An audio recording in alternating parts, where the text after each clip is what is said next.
so much that you lose 2% of your body weight in water. Studies have found that it takes something like walking in the heat for an hour and a half, or rowing on a rowing machine super hard for an hour without drinking any water to lose 2% of your body weight. Talk to Stavros about this. So, do people lose that much from day to day? And the answer is probably not. Right, like if you're sitting in an office, you probably won't lose that much. Right. You won't lose that much sitting in the office. And from the studies we looked at Science Versus, we think this is true for a lot of the claims around dehydration. The research is often talking about what happens when you lose quite a lot of water. And the funny thing is that if your brain firing on all cylinders is your main concern here, the nerds have actually looked at what happens when people hit this 2% dehydration mark. They've done cognitive tests on them. And even then, they don't always see effects, leading one review paper to say that many of us would probably need to be even more dehydrated than that before our brain goes bung. And as I was drowning in research on this one, I did find some studies that showed being a little bit dehydrated might affect your cognition.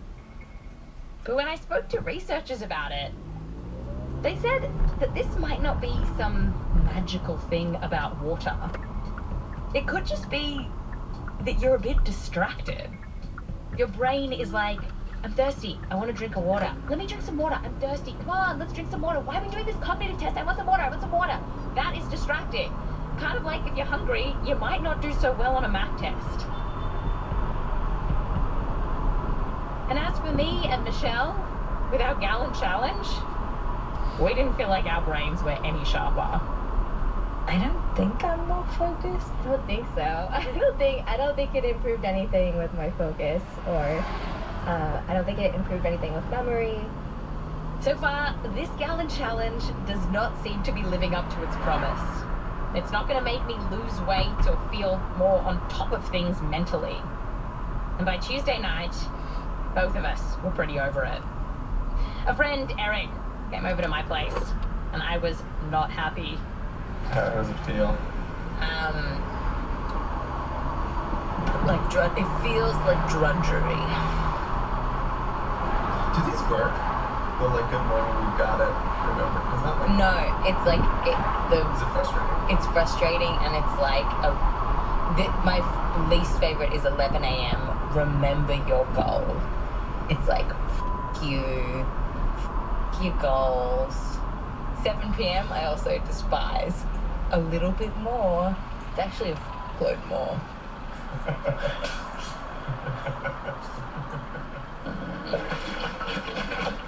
To be honest, I'm just very slowly not happening anymore. Just like the feeling of this can't go any further. I'm not gonna push it. It's almost 10. I have the tiniest bit left to go. I'm just bloated. Oh, I'm gassy. I don't know if it's when I ate this. It's like a big bubble. I feel better. Day 2, finished. After the break, it turns out there's an app that you need to stay properly hydrated. And we're going to tell you all about it.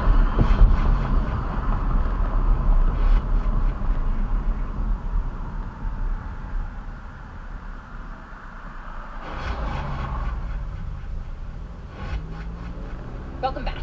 Today we're getting our willies wet on the science of hydration. Michelle and I sailed through Wednesday. It is day 3 of drinking water. Here's to glass 1. Done. Yeah, I did it. 2 more days. And now it's time to meet our final guest for today. It's someone who gets very, very annoyed by all the messaging around you need to drink more water.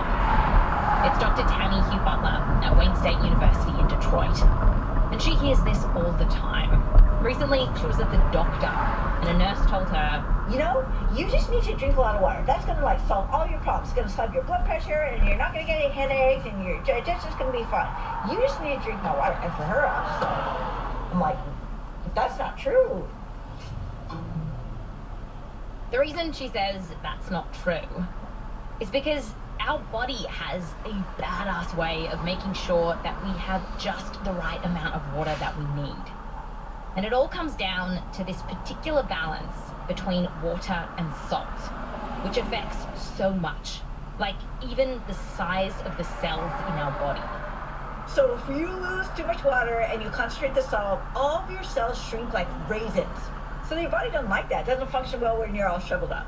When you get dehydrated, the water flows out of your cells, so they literally get smaller.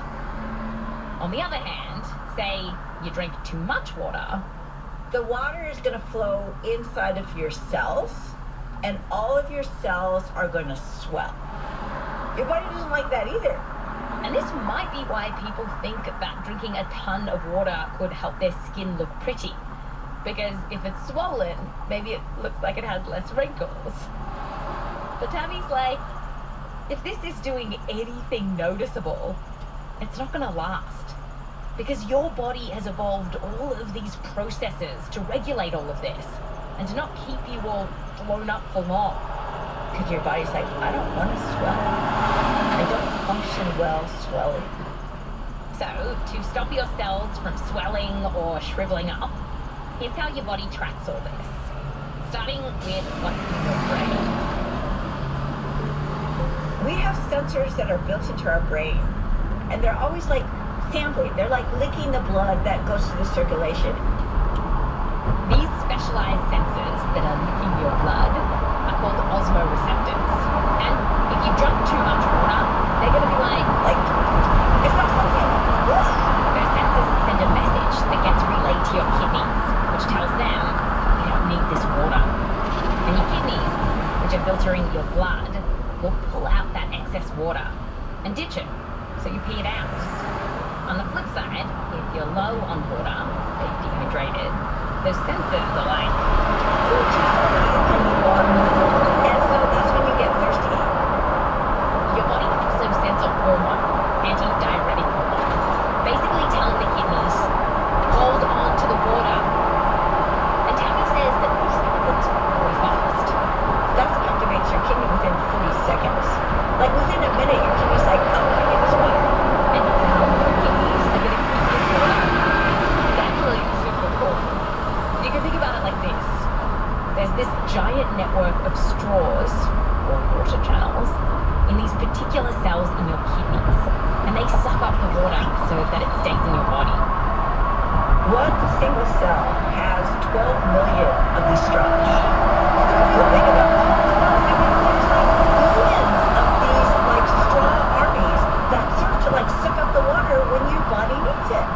And you don't have to think anything about it. It's amazing. You know, whatever you do, drink 8 glasses, drink 20 glasses, it's going to correct for that because it wants to keep you alive. So that's why we have kidneys. Oh, that's so cool. It's so cool. It This is. like so perfectly tuned, you know, that Well, because water is necessary for life.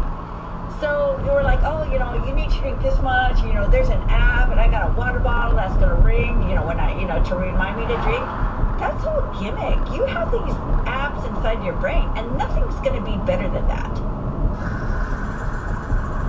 And during the Gallon Challenge, Michelle and I became very acquainted with this app in our brain because it was constantly screaming, release the water.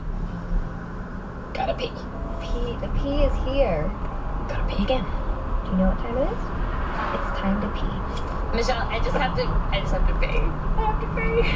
Alright, let me go find out what color my pee is. I'm having trouble concentrating. Okay, first meeting interrupted by pee. It was a pale yellow. It's like the inside of a banana. Someone's in the bathroom. Someone's in the bathroom.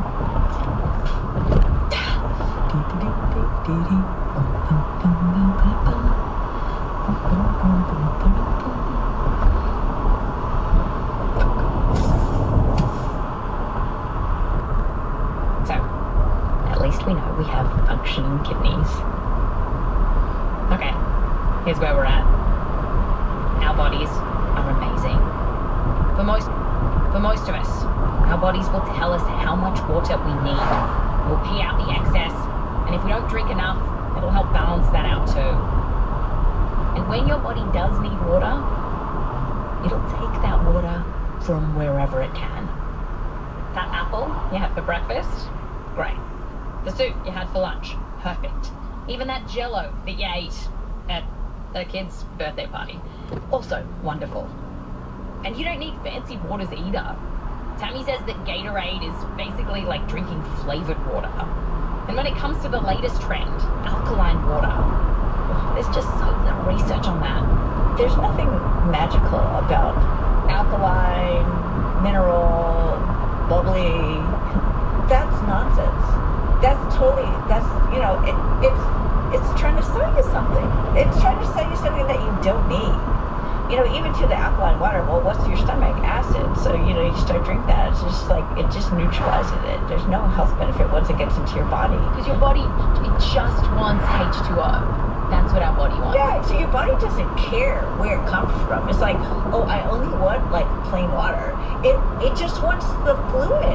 I mean, people are like, well, how much water do you drink? I drink a pot of coffee, in the morning, and yeah. Yeah, even coffee counts as water. The research shows that if you're regularly downing coffee or tea, caffeine doesn't dehydrate you or make you want to pee more. So in these studies, caffeine itself was not a diuretic. Oh, that is interesting. So the reason that you pee more when you drink coffee is literally just because you're drinking like water in the coffee. Yeah. Yes. Coffee does make you poo though, right? It does. Yeah, it does. Yes. Okay. In the morning, like that's something different. Okay, so the last thing we want to look at today is this. If you like to drink heaps and heaps of water, you like doing the gallon challenge, downing buckets of this stuff, and you feel like it makes you a better you, then why not keep going? Look, it's probably totally fine, but there is something to watch out for. You can overhydrate, and in very, very, very rare cases, people can die. This is actually how Tammy got interested in studying hydration. She used to be a podiatrist, and about 2 decades ago, she was volunteering in a medical center in a big marathon. I was popping blisters, pulling the black toenails off. But anyway, so I'm watching. And then 4 runners actually started to have seizures in the medical tent. And then they were taken to the hospital, and 4 of them were in comas for a week, and they almost died. And back then, we had no idea what caused it. It was horrifying.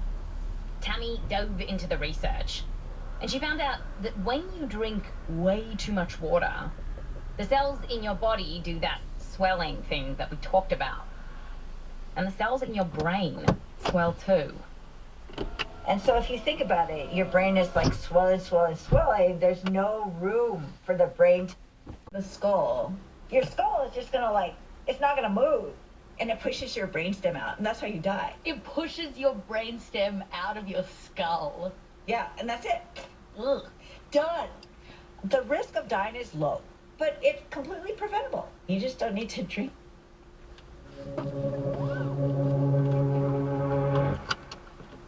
You may know the antibiotic amoxicillin. It's used to treat everything from ear infections to pneumonia. The commonly used kid-friendly version is often bright pink and flavored as bubblegum. And certain versions have been facing a shortage since 2022. There is an amoxicillin shortage hitting pharmacies across the country. We're learning some parents in our area are actually having to check with several pharmacies in order to get a prescription filled. 3 of the top 4 makers of the antibiotic amoxicillin are reporting supply constraints here in the U.S. One of the reasons it's experiencing a shortage is because making a profit on a generic drug like amoxicillin is difficult here. So many of these generic drugs are now manufactured overseas. In fact, there's few factories left in the U.S. that make amoxicillin.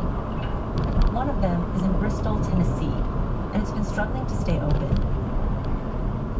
the plant was shut down, couldn't afford hardly electricity and so forth like that. I was shocked that I didn't know about it. But I'll also tell you, I don't know of anyone in healthcare that knew about it. That's Rick Jackson.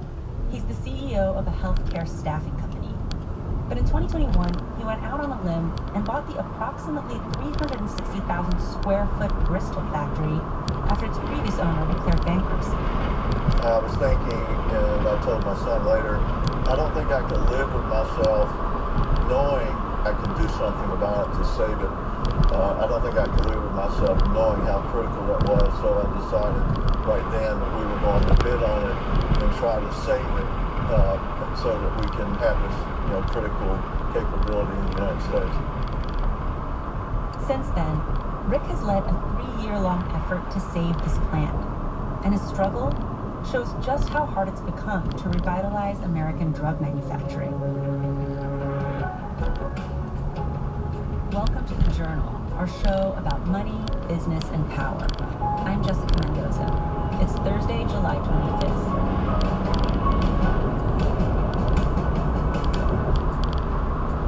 Coming up on the show, Americans need this antibiotic. Why is it so difficult to make it here?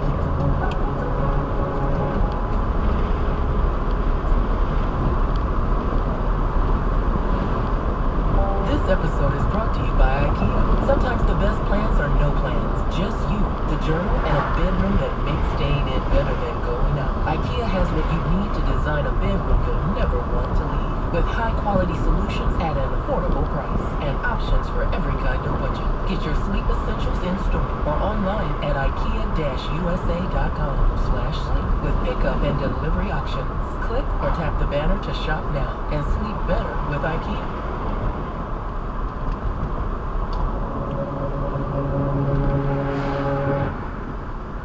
Amoxicillin is one of many drugs currently in shortage. These include big brand name drugs like Ozempic and Adderall. But some of the hardest hit medications are generic drugs. In April, it was announced that shortages hit an all-time high. Over 320 medications were in low supply. Big picture, why is this happening? That's a great question. That's our colleague Liz Esley-White. The most consensus that I've heard is that it's just really hard to manufacture generic drugs right now, especially in the United States. And so we end up having these really spread out supply chains. A lot of our active ingredients come from other countries. And if one thing goes bad in one factory, it's not like you can just snap your fingers and someone will make extra. And so this problem of drug shortages, is it a patient issue, a security issue, an economic issue? Well, it's definitely a safety issue, like a health issue. As in, if you have to delay your chemotherapy because the drug isn't available, like that impacts your health, And it's also a national security issue, I think. There's a number of lawmakers who are talking about this in terms of national security and who want to start to think of solutions. Some of those issues were on Rick Jackson's mind when he decided to buy the amoxicillin plant in Bristol, Tennessee. He was especially concerned by the fact that the critical ingredients for the antibiotic now come mainly from China. I felt like that I needed to do this if the plant closed, if it was permanently closed, which was definitely one of the options, just sell off the pieces and so forth. It would take $300 to $400 million to replace it. And I'm sitting here saying, if I let this go, we have no capability in the United States to do this, and we're 100% reliant on importing goods from other people. So I felt the responsibility to do that. There's an internal responsibility, and we have that capability, so that's why we pursued it. For decades, the Bristol plant was the main manufacturer of amoxicillin in the U.S. It was originally owned by the British drug company Beecham. Later, through a series of mergers, Beecham became part of the pharmaceutical giant GlaxoSmithKline, and the plant continued to thrive. For a long time, it was a major employer in the region. This plant was making hundreds of millions of doses a year, at one point in the 2000s, it was supplying nearly every dose of amoxicillin used in the U.S. But the fortunes of the plant started to change in 2002, when amoxicillin's patent expired, which means other companies could also make the drug. And that's when things really shifted. They started to face a lot of competition from generic drug makers, and so they had to lower their price. And that just ended up really hurting their business. They whittled staff down to 48 when they had about 400 people working there previously. GlaxoSmithKline eventually sold the factory, and by 2018, it was in the hands of Neo Pharma, a company out of the United Arab Emirates. And so, okay, they're dealing with the generics competition, they're dealing with manufacturing overseas that's undercutting their business model, and how do they stay afloat? Well, it's kind of a sad continuation of a series of layoffs until finally in 2020, the plant owner at the time, Neo Pharma, decides it just needs to go into bankruptcy. It's in danger of having electricity shut off, and it's missed payroll twice. And so it goes into bankruptcy, and it still has the plant electricity turned on, which means it's kind of in this dormant state. So it's not totally shut down, but it's not making anything. Neo Pharma didn't respond to requests for comment. That could have been the beginning of the end for the plant. But a few former employees stepped in to keep the plant on life support, even though they weren't paid anything. They were lab workers who came in and tested the supplies that were there from the batches that had already been sold. And this was very important work, because if they hadn't done this, all these pharmacies that had amoxicillin from this plant would have had to throw it out, and it would have made the shortage worse. It was at that point, around 2021, that Rick Jackson heard about the plant for the first time. It was from a trustee that I had dealt with in some other bankruptcy projects. And he called me and said, I've got a situation, the judge has just appointed me to sell off an asset, and he said, I think you ought to take a look at it. He said, but the problem is, and this was on a Wednesday, he said, the bid is due next Wednesday. So the time frame and the sense of urgency was unreal. Okay, so let me see if I get this straight. It was March of 2021 on a Wednesday. You got a call that there was an investment opportunity in this plant, and you had 1 week to decide whether you wanted to put money in it. And then it hit home for you that antibiotics in the U.S. are made primarily overseas, and so you were like, I think this is a sign that I should invest in this factory. I don't know what it was, but it certainly changed it. And so I went to go see the people in the plant on that Sunday. It was a day trip, and to investigate and ask. Rick was moved to buy the plant, and he decided to give it a patriotic name. How did you decide on the name U.S. Antibiotics? I like names that tell you what you do.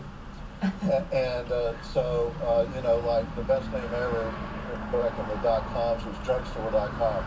We needed to position that this is USA or American made. So we named it USA because we felt like it was a patriotic issue. So we just felt like it was a name that told people what we did, and that it was a U.S. manufacturer. But naming the plant was the easiest part of Rick's rescue operation. The bigger challenges he faced, that's after the break.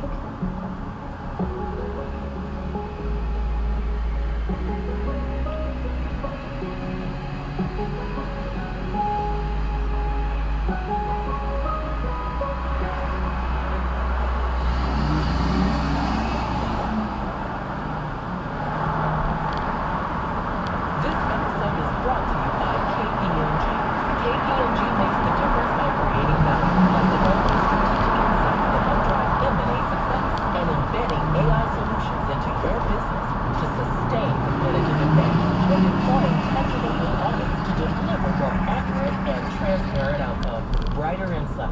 Faster solutions, better outcomes. It's how our people make the difference every day.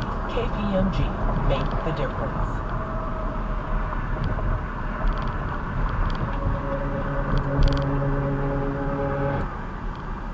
Rick Jackson bought the Bristol plant for over $8 million. Then he got to work. How much did you expect to spend on this venture? Like, what was your budget for this rescue operation? I didn't have a budget per se, but I represented that I thought it would be at least $25 million before we determined for it. That number now is $50 million. And so, I looked at this project, what I call this is bad business. I knew that from there's no surprise about that. Making generic drugs in the United States is, you can't be competitive with China and India. It's just not. We don't have the labor situation and cost and so forth is totally different. So I knew that this was going to be a tall hill. But Rick was up for the challenge.